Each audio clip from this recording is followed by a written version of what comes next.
Good morning, everyone. Hey, this is Zach Edwards with another Historical Conquest Adventure Box podcast. Now, I know. We need to change the name. It's way too long. Need something snappier. If you guys think of something, please send it my way. I'd love to hear your snappy little title for this podcast. So this is the Historical Conquest podcast with our Adventure Box. Now, if you don't have the Adventure Box, that's okay. It's totally fine. We're going to be going over things that you're going to want to hear because this is amazing. History is amazing depending on how you share it with others. And we're going to share it with you through this podcast. We're not going to hit we're going to hit just a small percentage of what you're going to get in the curriculum. But we're going to give you as much as possible in about a 30-minute to an hour length of time. I'm going to try to keep it, all of them, about 30 minutes. But worst case scenario, we'll go up to about 45. And if it's a bonus round, we might go up to an hour. But just putting that out there so you can understand. So what is this podcast about? This podcast is to help you to understand the world. It's to help you understand the world, the history behind it, how to interact with people. This is a curriculum that is more than just names and dates. We're going to learn about this guy right here, George Washington. You're going to be able to learn about him. Most curriculums, they look from above. They say, hey, this happened here, and this happened here. We don't do that. We go, hey, this happened here. Let's go check out what's happened inside. And we're going to go down deep. And then we're going to learn about the people, the places, the reasons for things. You can learn about Hiram Rhodes Revels, or also Blackbeard, Edward Teach, Nikola Tesla, Cleopatra. You're going to learn about the actual people that are there, because the more you learn about other people, you're going to learn that people are very diverse. And so that'll help you to understand more about other people, but also more about you inside. So one of the big things that I wanted to do today is we are just doing an overview of the curriculum that you will receive or have received. The reason why we're doing this is the overview will give you, and this is an overview of this month. So we're going to be talking about the ancient American history. Everything from North America with the Inuits, the Northwestern tribes, the Pueblo, ancestral Pueblo area, all those people. South America with the Incas, Central America with the Aztecs, Mayans, even the Olmecs. We want to bring it all to you. This will allow you to understand, one, the foundation of what history is built on. Now, let me explain one more thing. We explained it one time before in one of the last two episodes, but what we're going to do in this podcast, we're all starting in ancient American history. Whether you're doing ancient civilizations or you're doing American history, we're all starting in the same place. And there's a reason for that. Because these ancient civilizations are connected to you if you live in America. If you live in the United States or Canada or Mexico or even down in South America, these are connected to you because you're local, you're near. And so if you're so close to these people, then we want you to get to know them. It's the most important group that you can find out is the people that live around you. Then in a month, so next month, we're going to break off into two groups. We will have the group that's going to be doing American history, where they'll go through Age of Exploration, colonial life, the French and Indian War, the American Revolution. Or you're going to get the ancient civilizations, which will go next to Africa, and then Egypt, and then so on and so forth. And you're going to get a very well-rounded, no matter which direction you go. So if you want to go American history, please meet with us. We'll be here Monday and Wednesdays. If you want to do ancient history, we're going to do Tuesdays and Thursdays. And we're doing a bonus round on Fridays if we decide to. So these are really great things to share with you. I'm really excited to do it. Let's get into the overview for ancient America. So there are some things to understand. Okay, so let's go over something we went over yesterday. There is the difference between a fact, means you know 100% that is accurate. The example I gave is this pen. You know the exact weight of this pen if you put it on a scale. it's one thing. Doesn't matter what your perspective is, my perspective is, it's one thing. You could say that the middle section is mostly white, and there's certain wording on there. Those are facts. Again, doesn't matter what your perspective is, what angle, because if you want to be able to get a whole understanding of it, you have to see it all sides, writing down your observations. Now, if everyone agrees on their observations, then it's a fact. Now, a theory is different. A theory is where you're saying, okay, I think that the Native Americans, before they came to America, they crossed a land bridge going from Russia into Alaska into the United States, and that's where all of them came from. Again, theory. Now, could it be true? Could be true. Could it be false? Less likely, but there is probably a lot of truth in it. And that's what we have to distinguish here. Some things are facts. Those are things that we know 100% that they are true. Then there are theories, which are based on the ideas that we don't know everything because it was so far back. But the reason why we still learn about things that we have the best possibility of being right is because we want to be able to understand those people. And so that's why we have, or those people, we want to understand history. And if we don't take some assumptions, sorry to say, we're never going to find the truth. So we take what we have, and then things might change. And if things change, be okay with it. If I think that this theory is correct, and then all of a sudden we find out, oh, it's not 100% correct, that's when you should be okay with it, and you want to do more research on that next theory. And until it becomes proven by all, it's not a fact. So I just want to bring that out because it's so important for people to understand. We are not here giving the facts of history. Most history is based on theory, and the best way possible is by looking to our archaeologists and our historians, our experts. But at the same time, always know that there could be some incorrect thought when it comes to these things. So just putting that out there, now you know. Let's go forward. Okay, so let's go into the ancient American history. I want to bring up a world map. Okay, so here's our world map. There's the United States, there's Alaska. Now, when we get into this, now I'm going to be talking to you about the different tribes. Today I'm going to go over the different tribes. I'm not going to go in depth. Those are for later podcasts. But I'm going to go into each one that we're going to be talking about. And so this is really important because we're going to get a foundation for the rest of the month. And so this overview is for the overview of the whole month and what we're going to be going over. But let me show you a little bit of Alaska. This, if you're looking at the YouTube video, this is Alaska. So if you go down to the small panhandle at the bottom, you're going to have Juneau, which is where I lived, and Ketchikan, where I was born. But at the same time, I was over, at one point, for 5 years, I was over all construction for the whole state of Alaska for fish and game.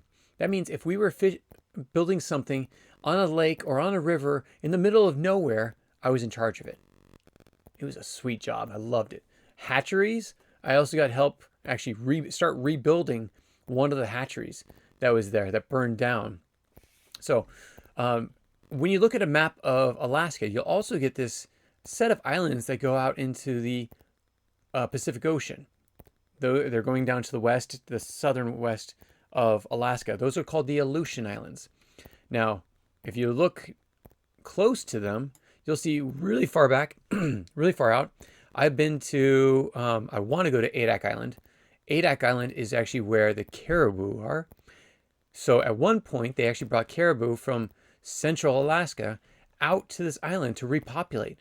Well, then they found out that the population in Alaska had already regrown.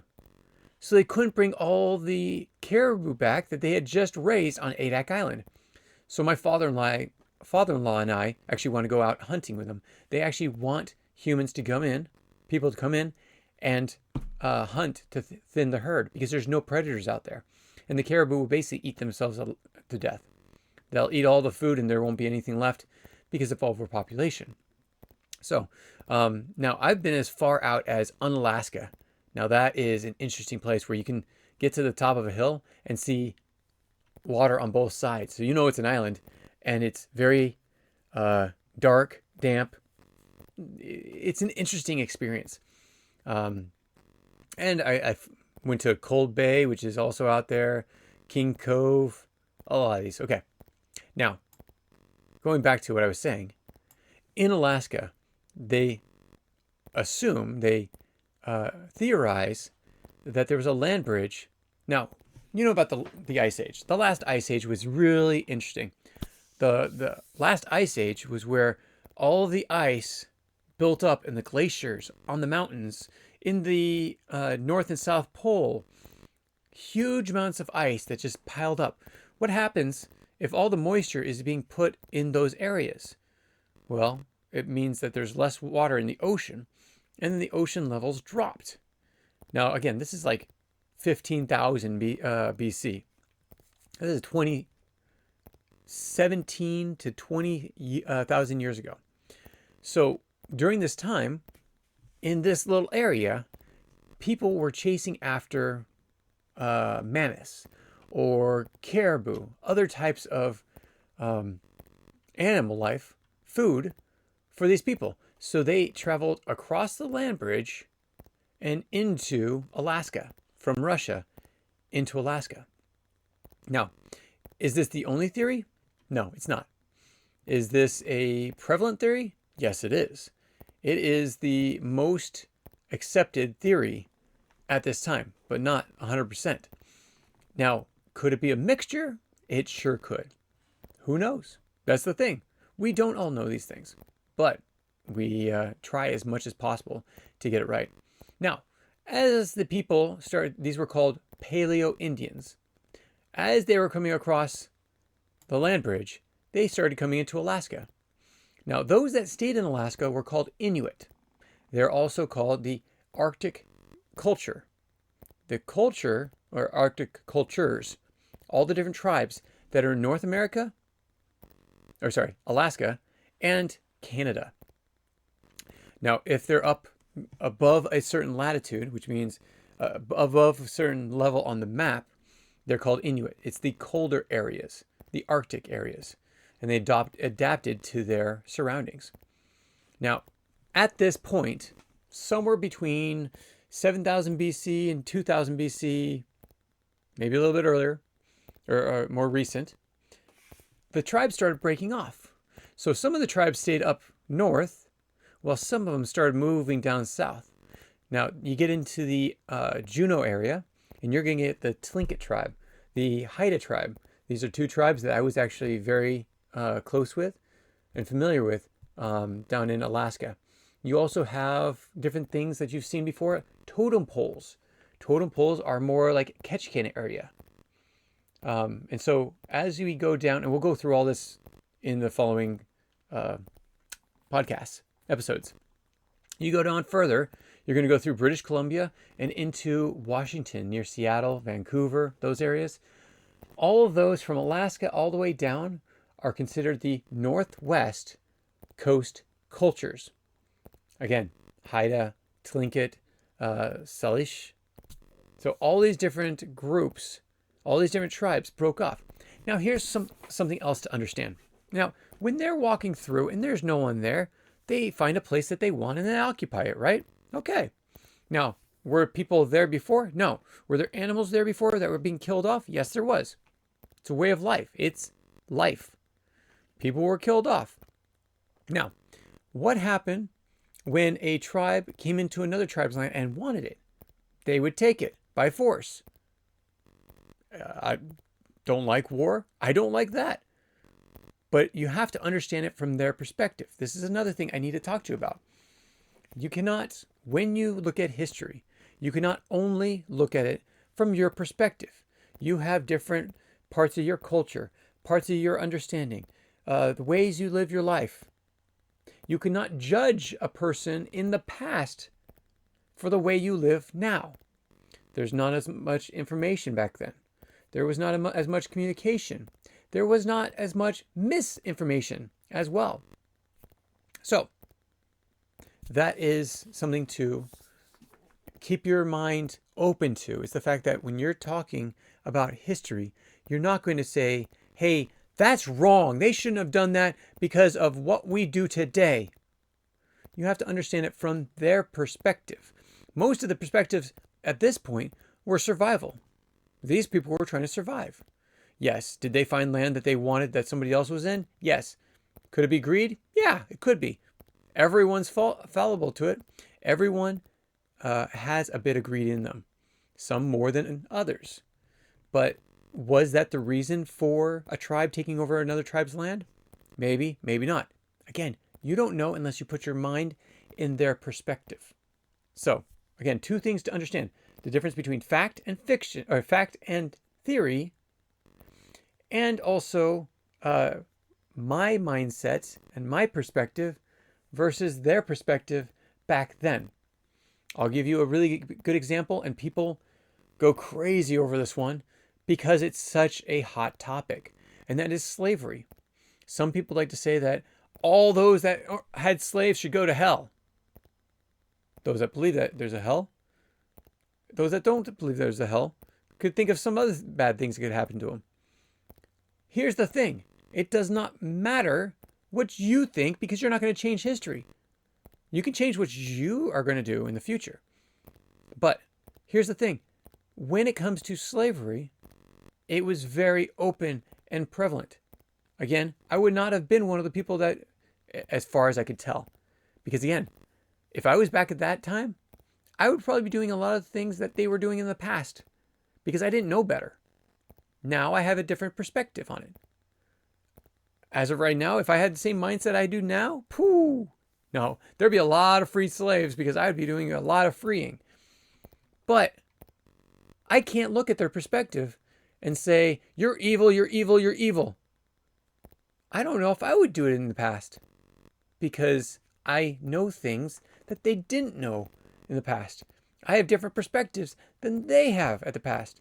So when you're looking at history, you have to be able to have both minds. You should look at it from what you think, because you need to be able to judge how you're going to act. History is not about changing history. History is about how you're going to react, or how economies are going to react, how people are going to react. So learn from them. Okay, so now that we're going on that little bit, going back to the Northwest Coast cultures, they again traveled and basically came to this area. Everywhere down in Alaska, British Columbia, Washington, Oregon, and such. They kept that area. Now that's a culture, which means they were fairly similar to each other. They did a lot of fishing or trapping. They had different cultures when it came to things they thought about the water and the land. There's a lot of different things that are different. We'll go over a lot of those things as we go through this curriculum. But let's go through a lot more of these. Again, I've got to do this a little bit faster because we are already running out of time. I think we're at about 18 minutes now. Okay, so going back in, let's go to the next one. The Great Basin and Plateau culture. Now, this is Western. This is like Arizona, Nevada, California. That's this area. So the tribes that were in here are considered, in here, the Great Basin and Plateau culture. Now, moving a little bit further in, we have a few more that are in this area. We also have the Hopewell culture. The Hopewell culture is the eastern, so around Illinois and Ohio, Illinois River Valley, those type of areas. They are known for creating these huge mounds of dirt, religious burial sites, all these different things. They're not 100% sure what these big mounds are. They have been studying them for years, and they're still trying to figure out the exact reason for them being there. A lot of times they were built based off of creating their own society, and how they did their not architecture, but how they molded the earth to their needs. So a lot of them had like one spot, and then they had all of these all this open area, or even additional mounds around this one huge mound. One of the biggest ones is actually in Illinois. We'll talk about it in following podcasts. Okay, there are the Hopewell. Oh, wait, sorry, I just talked about the Hopewell. Let's go back. There's one I missed. Poverty Point culture. Now, the Poverty Point culture is down here, Louisiana, Mississippi area. Poverty Point, they have a lot of different things that are great. We're going to go over that. Very sophisticated engineering and social organizations. You'll get to know about it. There is the Hohokam. I hope I'm saying that right. This is the Colorado, Utah, Arizona area.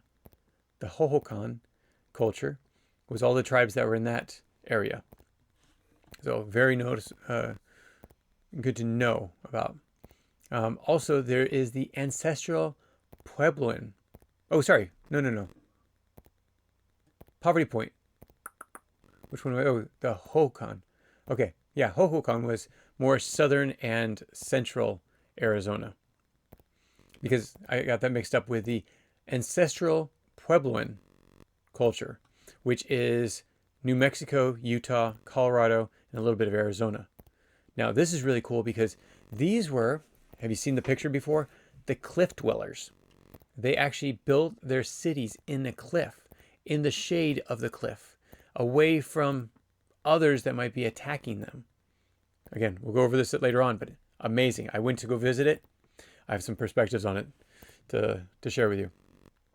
Okay, now let's go a little bit further south. Now, they say, again, that all these people came in through this area, which is possibly true.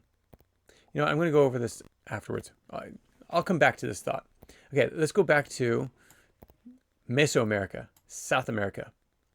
So South America are made up of the Aztecs, Aztecs, Mayans. But first off, the Olmecs. The Olmecs were interesting. Now, they don't know exactly where they came from because they came very early before they would have trickled down from above.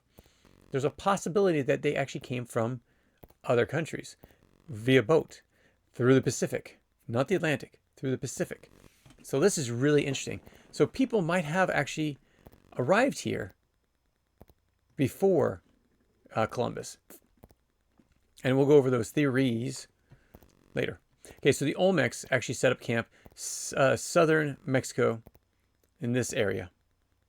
So why? Now, the Aztecs were over here in Mexico City, very close to where the Olmecs are. So how did they survive? Oh, this is actually pre-Aztecs. This is pre-Mayan. This is about 1600 BC to about 350 BC. So 1600 BC to 350 BC. This is what they consider the mother culture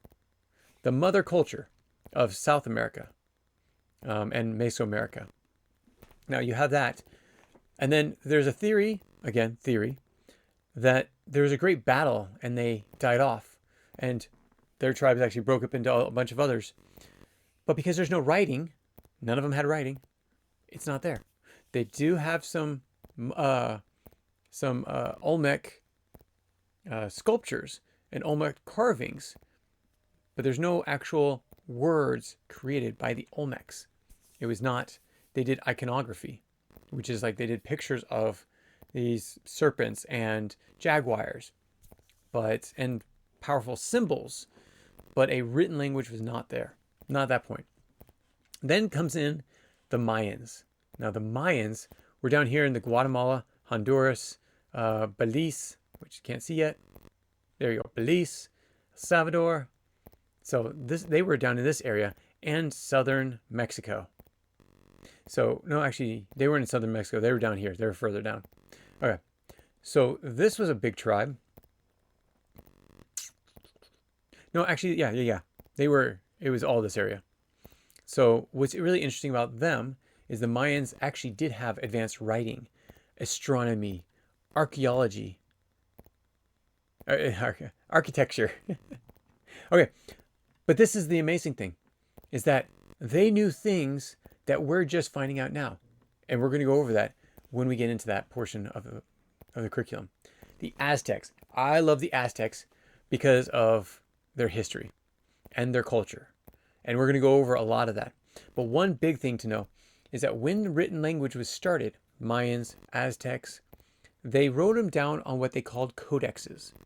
So a codex was some sort of, it was tree bark, or it was an early form of paper, or an early form of cloth that had writing on it. And the writing was their history. It was also their religion. So they had different codexes that they would put together. Here's the thing.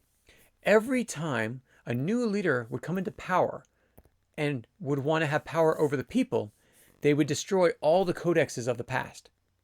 This would wipe out their history, but it would also wipe out their religion, because the leader would then try to put in their own religion. So religions were being replaced by religions all the time, being destroyed, being remade. So when someone says, oh, this is the religion of the Aztec people, actually, you should ask them, okay, so for which codex? People are like, what are you talking about? You say, for which codex? Because each codex was different. The problem is that most of them were destroyed, whether by the leaders of Aztecs or Mayans, or when Columbus came, and of course Hernan Cortez came in, he destroyed them as well, some as well. There are now some codexes that were preserved, and we have them in museums today. So it's amazing stories. I'll get more into it in the next few days. I think it's about a week before we get to the Mesoamerica. We're focusing most on the North America first, and then we'll go to Central America. Incan civilization. Now this, we're going to have to zoom back just a little bit. Come back down here. This was the Incas. The Incas were like spread out all over the place.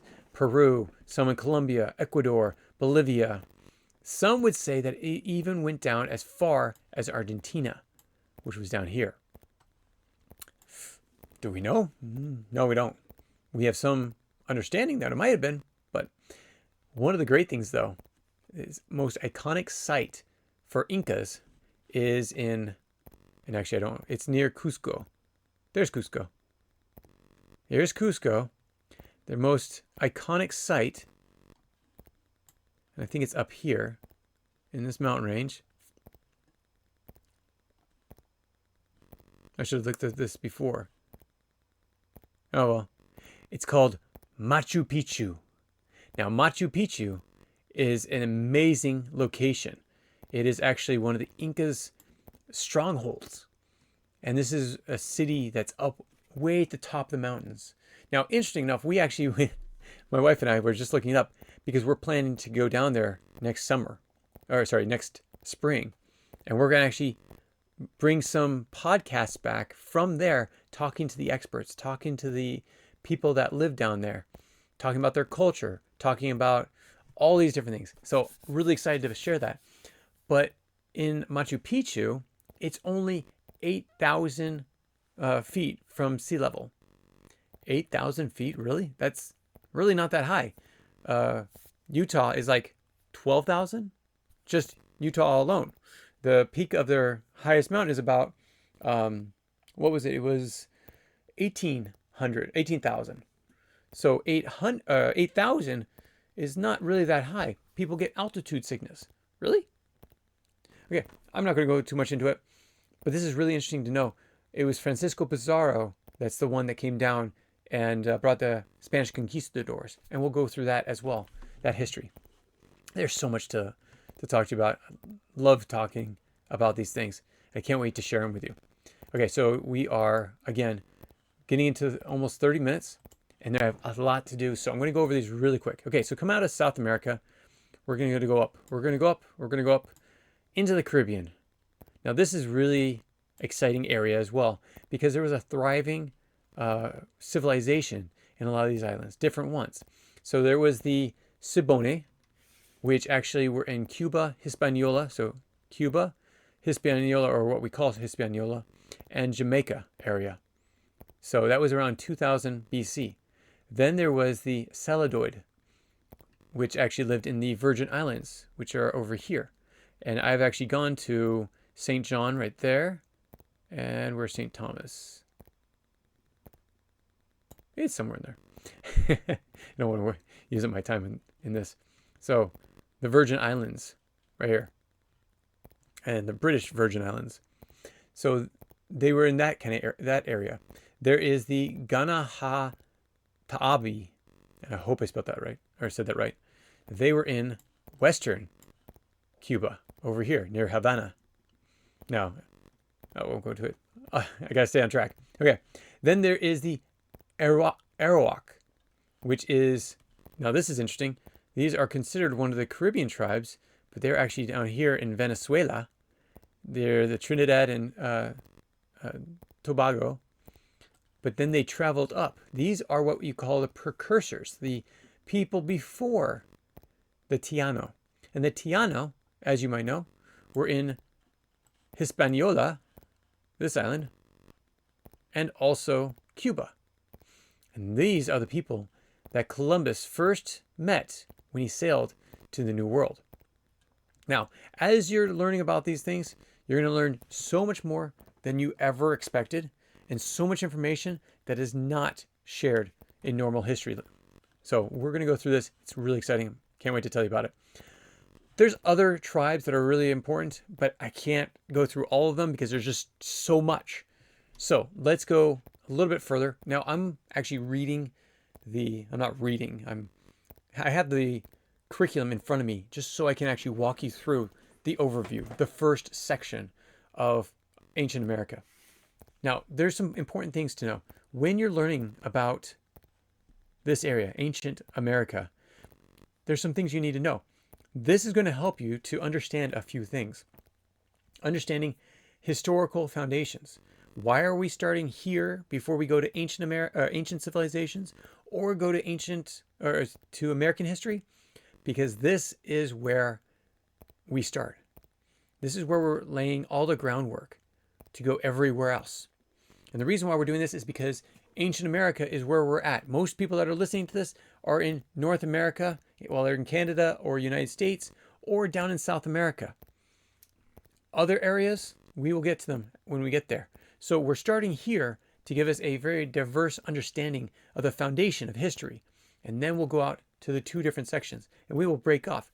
If you want to learn about American history, it's going to be Mondays and Wednesdays. If you want to learn about ancient civilizations, it's Tuesdays and Thursdays. Just so you know, just so you don't get confused by them and listen to the wrong one.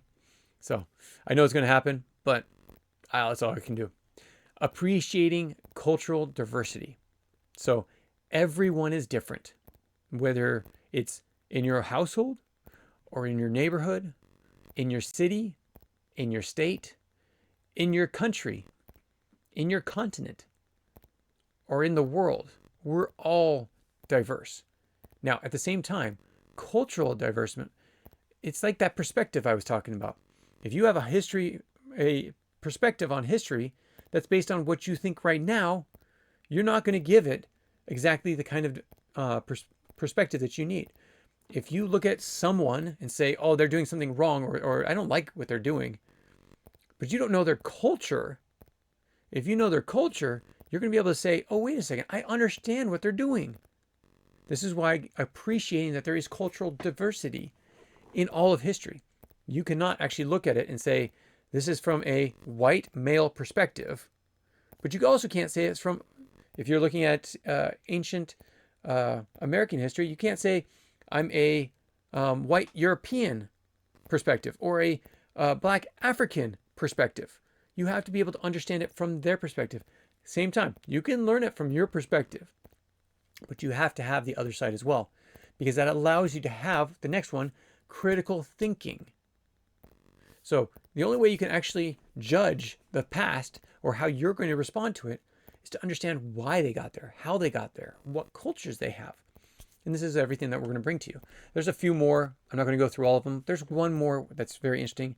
It's connecting the past and the present. I have a shirt. I'm going to wear it one of these days. It says, don't make me repeat myself. History. Why does it have that? So some people say history doesn't repeat themselves. No, but it does rhyme. It does come very close to what it is.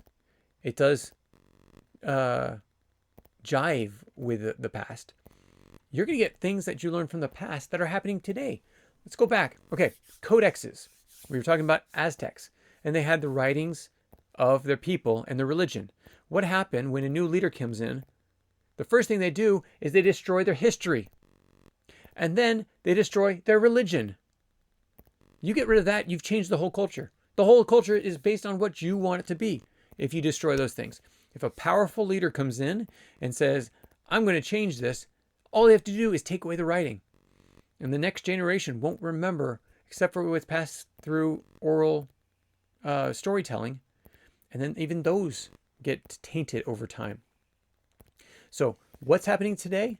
People are getting rid of religion, and they're also getting rid of history. They don't like telling history exactly how it actually came, or the truth, like the difference between facts and theory. There are these things that you need to be able to understand in order to have this full perspective on life and history. And some people don't do that.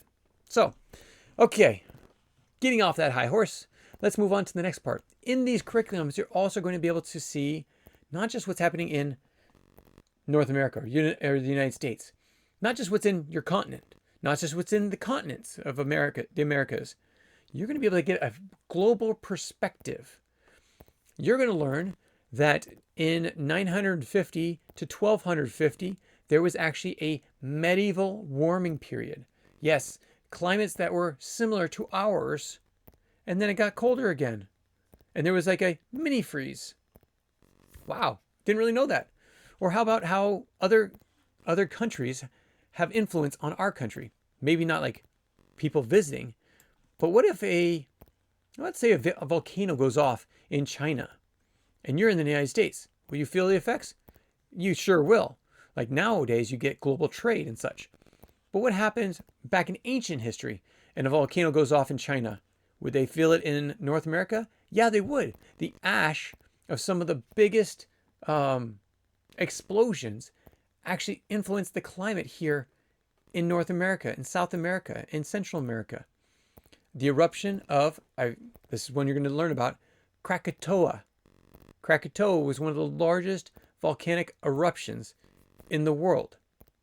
Now, when it erupted in 1883, it covered a lot of the globe, and there became a global cooling temporarily because of it. So I can go on. There's a lot more. Again, in the book, read the book. You're going to love all the information that you get from there. Astronomical. So astronomy. There's a lot of astronomical events that happened. Not, again, that would have affected China to the United States or Russia area to the United States, North America. No. Astronomical events such as a solar eclipse or a comet appearing. All of these things influenced both at the same time. Mayan astronomy was so advanced. You're going to learn more about that. It's great. One other thing I want to share with you with the influences of other countries is the theory of the Trans-Pacific Contact Theory. The theory is that people in Asia, the around Australia area, actually could have had influence on people of North and South America, Central America. I'll give you one example. So there is in Tonga, which is nearing Papua New Guinea or New Zealand, Australia, that area. So they live down there. The Tongans live down there. And yet a lot of their cultures actually jive with the Tlingits up in Alaska. So all the way down here, Tonga, it is so small, I wouldn't miss it. Tonga, see there's Guam. That's in the United States. Samoa, there's Tonga. Okay, so Tonga is way, way, way down here and is that small. Very, very small. Okay. And I have friends that found this out, that were part of this research team. And the Tlingits are up here in Alaska. They actually share a lot of their culture. How is that? Do you know what they also share? Sweet potatoes. That's right. Sweet potatoes. Polynesians have sweet potatoes that were actually found in North America. Interesting. Very interesting. But one I love, this is really fascinating. is going down into the DNA of people. Again, this is more in the book, but really quick, there's DNA in my tribe, the Cherokee tribe. The Cherokee tribe was in Georgia, in this area right here, in Alabama, South Carolina, and yet they say that there is actually DNA that matches over here in Israel and Iraq and Saudi Arabia. That's fascinating, isn't it? How did DNA get connected over here? Could it actually been that some of the people went over? Now it's interesting because there's an article in, I can't remember which newspaper, but it's called The Cherokee Rabbi. Now the reason why it's called that is because this is where they actually talk about all the DNA, the science of it. Look it up. It's a great article. It'll go through all the DNA and such, but they go over the Y chromosome, how there's similarities in that, and the mtDNA, or mitochondrial DNA. There's a lot of connections there in the Middle East and ancient and Native Americans, being the Cherokee tribe and such. So you'll get more into that. Okay, but we do a lot of other things. We talk about the next thing that we do is we talk about people that have amazing stories and that played a huge part in these cultures, in these groups, all across North America, Central America, South America. Some to look at are Sequoia, Cherokee. Okay, I'm biased, so I had to put him in there. Great history. You gotta learn about that. He invented the Cherokee syllabary. The writing system. Sorry. That the Cherokee people have. And so this is about 1700. So this is not ancient American history, but he played a big role because they were actually able to write down the history. And this is before the Trail of Tears. So it played a crucial role in the Cherokee Nation and promoting literacy among the Cherokees. Okay, again, bias. Anyways, also Pakal the Great. Pakal was a Maya. He's the most prominent ruler of the Maya civilization. Here's one you might have heard of. Moctezuma. Moctezuma II was the emperor of the Aztecs when who came in? Hernan Cortez. And you're going to learn about both of those in this curriculum. There's a lot more. Again, I won't go through all of them. This is for you to read. The next thing we want to go through in this overview is archaeological finds. Now, this first one, I'm not going to go into, or we're not going to go into the archaeological finds in actual sites, but we're going to talk about how they did archaeology, how they made archaeology, figured these things out through archaeology. There's excavation. There's radiocarbon dating. There's comparison analysis. There's a lot of different things. Paleo-environmental studies. There's a lot of these things. And you're going to read about them as you go through this. But as well, we also go into great sources of finding information on these places. We actually give some journals that you want to look at, some books you want to look at, museum collections that are amazing. Smithsonian has a great one. I just visited there, I think last year. I think it was last year. They have an amazing one over in New York, and all the Smithsonians. Peabody Museum of Archaeology, also a great one. Have not gone to that one yet. Love to. There's online databases. So these are all different places that you can find sources on all this information. There's also one that I love. It's not a place to really go to find out information. It's how to learn how to actually become an archaeologist. University Field School. University of Arizona has one. Harvard has one. There's some really good archaeological schools that help with this. Okay, so let's go on to the last few sections. And again, we will go through a lot of different, the codexes that were destroyed and things like that. Oh, one of the other inventions that I wanted to tell you about from the Aztecs. Again, I'll talk about it later on. But concrete, which they thought was given to was the Romans developing it, but they actually created a near the same substance that created concrete, creating it through limestone and volcanic ash and aggregate, which means small rocks. It's basically cement mixed with small rocks creates concrete. So that's how their temples stayed for so long.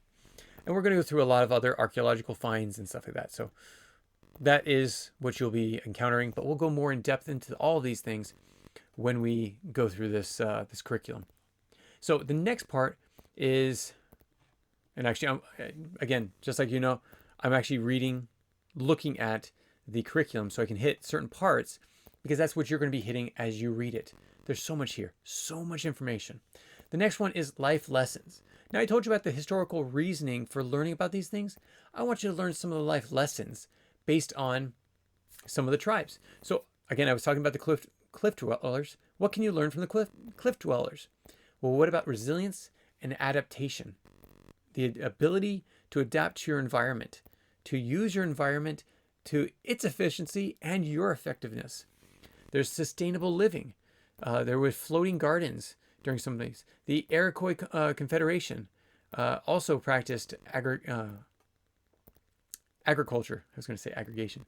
Agriculture, growing corn. Again, in your box, you're going to be receiving a thing of corn, a package of corn.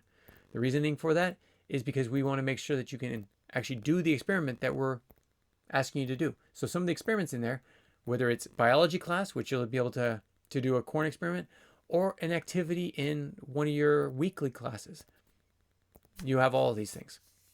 Again, there's a lot of other life lessons, whether it's farming and such. You're going to learn a little bit about it. The next one, part of this curriculum, is vocabulary.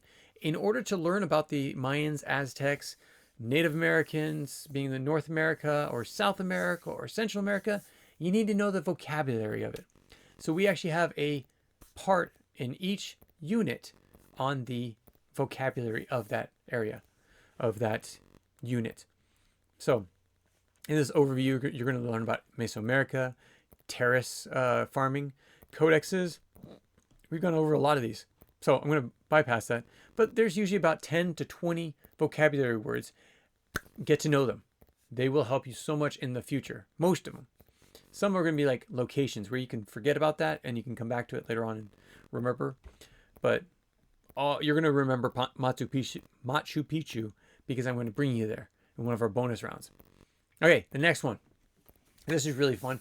In the curriculum, we're also going to go over different activities, whether it's creating clay artifacts or creating models of different dwellings, such as the cliff dwellings, or some of the Aztec temples, or a Native American tribe on the plains.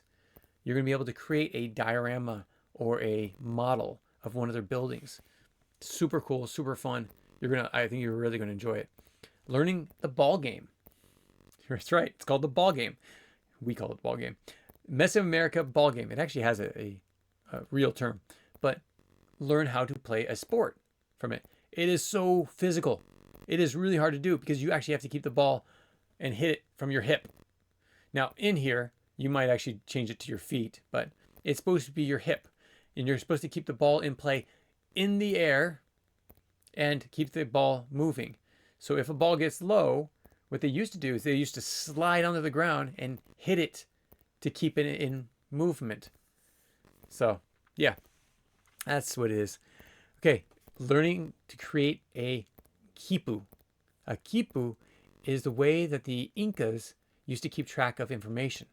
They would actually read from them. They were lines of string with knots. It's how they would keep track of numbers with them. And they'd keep these quipu and they'd store them for another day. So they could come back and say, okay, during this year, this was what was happening during that year with our agriculture and other things. This is really fun. Really interesting to think about. One that I'm really excited about, I love drawing. So Mayan glyph writing. You're going to be able to create your own language from the Mayans and what they did. So you can actually draw symbols and make up a language based on the Mayan structure. There's a lot more. I won't go into all of them. Every unit has these different activities, but very engaging. Same in the sense that there are always activities there. 3 to 7 activities per unit.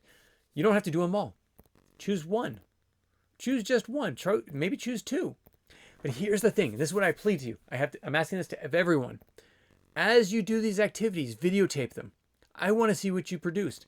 if it's a diorama, if it's a model, take a picture of it, send it to us. We will promote it on this podcast. We will either show it on our YouTube channel, we might show it on our website. Please send us these so we can share them with others. We won't use them in our curriculum. Those are yours. But we would like to use them on our podcast so we can share what you did, and maybe somebody else will say, that's really fun. I want to do that too. And then they'll do it as well. So thanks for joining me today. This was, again, an overview of what we're going to be learning in the next month. All of North America, let's see, North America, Central America or Mesoamerica, and South America. We're going to learn about all these things. And by doing this, you're going to get a foundation of everything else that you're going to be learning. And now when you go to ancient civilizations, you're going to learn about other civilizations. There's not much interaction. Actually, there's no real interaction between ancient America and the rest of it. But we didn't want to have this at the end, and we didn't want to have it in the middle, because all these other civilizations actually collide with each other, which these ones do not. So we're so excited to share this with you. This is really exciting. Thank you for joining me. Sorry it went a little bit longer today. Tomorrow probably will not, but this is for the first week, which is going to be on all of North American cultures. So all these up here. So we will catch you next time. Thank you so much for joining us, and have a great day. Take care. Bye-bye. If you have any comments or questions, add them to the comments below. Otherwise, we'll see you tomorrow, actually. Take care. Bye.